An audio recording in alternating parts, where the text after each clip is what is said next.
A new twist on extreme weight loss is catching on in some parts of the United States. It's called the keto diet. People promoting the diet say it uses the body's own fat-burning system to help people lose significant weight in as little as 10 days. It has also been known to help moderate the symptoms of children with epilepsy, although experts are not quite sure why it works. Proponents say the diet can produce quick weight loss and provide a person with more energy. However, critics say the diet is an unhealthy way to lose weight, and in some instances it can be downright dangerous. What is ketosis? The keto diet is any extremely low or no carbohydrate diet that forces the body into a state of ketosis. Ketosis occurs when people eat a low or no carb diet and molecules called ketones build up in their bloodstream. Low carbohydrate levels cause blood sugar levels to drop and the body begins breaking down fat to use as energy. Ketosis is actually a mild form of ketoacidosis. Ketoacidosis mostly affects people with type 1 diabetes. In fact, it is the leading cause of death of people with diabetes who are under 24 years of age. However, many experts say ketosis itself is not necessarily harmful. Some studies' trusted source, in fact, suggest that a ketogenic diet is safe for significantly overweight or obese people. However, other clinical reviews point out that patients on low-carbohydrate diets regain some of their lost weight within a year. Where it's helpful, the keto diet was created by Dr. Gianfranco Cappello, an associate professor of surgery at the Sapienza University in Rome, Italy. He claims great success among thousands of users. In his study, more than 19,000 dieters experienced significant, rapid weight loss, few side effects, and most kept the weight off after a year.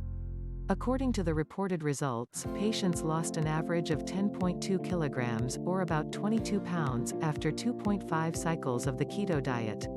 Cappello concluded that the diet was a successful way for overweight and obese people to lose weight, and the few side effects, such as fatigue, are easily managed. Betty Klein, a registered dietitian at Cleveland Clinic Children's Hospital, has used the keto diet for years to help ease the symptoms of children with epilepsy. She told Healthline it is particularly effective with children with refractory epilepsy who have not responded well to at least 2 different drug treatments. Klein said about half of these children who go on the diet see a reduction in the number of seizures they have. The dietitian said, however, that medical professionals are not sure why the diet works in these cases. There is not a clear definition of what is happening, she said. Rudy Marr, a sports nutritionist, has also found some success with the keto type of diet. He said he uses this low-carb approach with some people who have trouble losing weight. He also has high-performing athletes on the plan. Marr told Healthline there are a number of benefits to the program. One benefit is its quick results. People can lose some initial weight rapidly, and that, in turn, helps encourage them. You can get motivated by this weight loss, he said. He added the keto diet is simple in concept. It eliminates a food group, making it easier for people to follow. He said the diet also makes people feel full despite having fewer calories, and it gives them more energy. That's because, he said, people are giving up their sluggish diet of processed foods. He added the keto diet keeps blood sugar levels stable, which produces a more stable flow of energy. Marr notes there are some drawbacks. He said the diet would not necessarily improve athletic performance, a fact that may discourage some athletes. He added people need to adhere closely to the program or it will not work.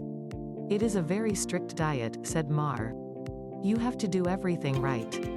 Every individual, he notes, is different and will react differently to such a program. What's great for one person can be horrible for another person, he said. When it's unhealthy, critics say the keto-type diets usually work only in the short term and can be unhealthy. For starters, most of the lost weight is water weight, according to Lisa Simperman, RDN, a clinical dietitian at University Hospital's Case Medical Center in Cleveland, Ohio, and a spokesperson for the Academy of Nutrition and Dietetics. Once your body enters ketosis, you also begin to lose muscle, become extremely fatigued, and eventually enter starvation mode. Then it actually becomes even harder to lose weight, Simperman told Healthline. Marr said he doesn't believe the keto diet causes muscle loss. He did caution it's not optimal for someone trying to gain muscle. Other experts interviewed by Healthline had stronger words of caution. Keto diets should only be used under clinical supervision and only for brief periods, Francine Blinton, RD, a certified clinical nutritionist and public health consultant in Old Greenwich, Connecticut, told Healthline. They have worked successfully on some cancer patients in conjunction with chemotherapy to shrink tumors and to reduce seizures among people suffering from epilepsy. In the general population, Blinton said a keto diet should only be considered in extreme cases. It can do more harm than good. It can damage the heart, which is also a muscle, she explained. Anyone with type 2 diabetes can benefit from weight loss and a reduced carb diet because it will improve insulin sensitivity, Simperman explained. But there are many other ways to do it besides a fad diet that won't keep weight off long-term, she said. Blinton, who has used a keto diet for some cancer patients in specific circumstances, cautioned people will do anything to get the weight off. However, a keto diet will do more harm than good for the majority of patients, especially if they have any underlying kidney or liver issues. People are using this for cosmetic reasons, but it's so extreme that it's dangerous, she said. The feeding tube approach. Some have taken the keto diet a step further, using a feeding tube inserted into the esophagus through the nose. Dieters adhere to a strict 800-calorie high-protein, no-carb diet administered through the tube by a slow drip pump mechanism. Only black coffee, tea, or water is allowed in addition to the liquid diet. A Florida doctor, Oliver D. Pietro, has been offering this tube diet to anyone who can pay the $1,500 cost. According to a 2012 local news report, Di Pietro learned of the diet while on a trip to Italy. He insists the keto diet is safe and effective, even for those wanting to shed just a few pounds. This is a ridiculous approach to weight loss, said Simperman. With an 800-calorie-a-day diet, you're essentially starving yourself, Simperman said. Of course you will drop weight. Anything under a 1,200-calorie daily diet is considered a starvation diet and is not meant for long-term weight loss. Tube feeding is a legitimate tool in a hospital setting, she explained. Someone who is on a ventilator, or can't swallow because of a stroke or cancer, might have to eat this way. But it's usually used as a last resort, she said.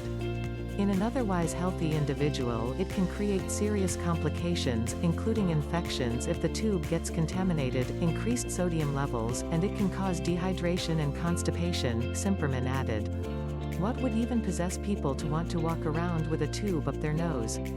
Melinda Hemmelgarn, a registered dietitian in Columbia, Missouri, and host of the Food Sleuth radio show, told Healthline, "It's crazy to consider sticking a tube down your nose to lose weight. It sounds to me like somebody is making a lot of money on someone else's vulnerabilities. Just say no to this idea. Don't become weight-obsessed." Hemmelgarn advised anyone thinking of going on a fad diet to keep food in perspective. It's a gift. It's how we nourish ourselves and stay well. Marketing this diet to brides just plays into our weight-obsessed society, according to Hemmelgarn. Instead, anyone preparing for marriage should nourish herself well, engage in plenty of physical activity like walking, jogging, or bike riding, and be good to herself by eating fresh, whole, minimally processed organic foods. There is no magic bullet for long-term weight loss, said Blinton. For long-term weight control, a Mediterranean-style diet focused on fruit, vegetables, whole grains, beans, fish, and olive oil, is one that can be healthy for life. We fall prey to wacko diets, but the truth is there's no quick fix, Blinton said. Cutting refined carbs and replacing them with fresh fruits, vegetables, and lean protein, cutting processed foods, and avoiding too many additives will keep you healthy in the long term. Simperman said the healthiest approach to weight loss is to set realistic goals and ask yourself if your diet plan is good for the long term, includes exercise, meets your long-term health goals.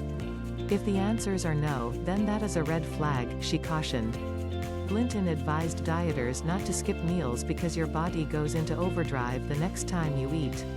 That can actually cause you to eat more, not less.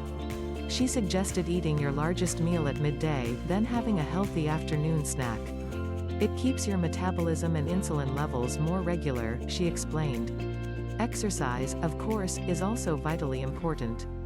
Every pound of muscle equals 50 calories burned, so a plan that includes a muscle-enhancing regimen will help you reach your goal faster. Hemilgarn added, stay away from fashion magazines. They make us feel inadequate.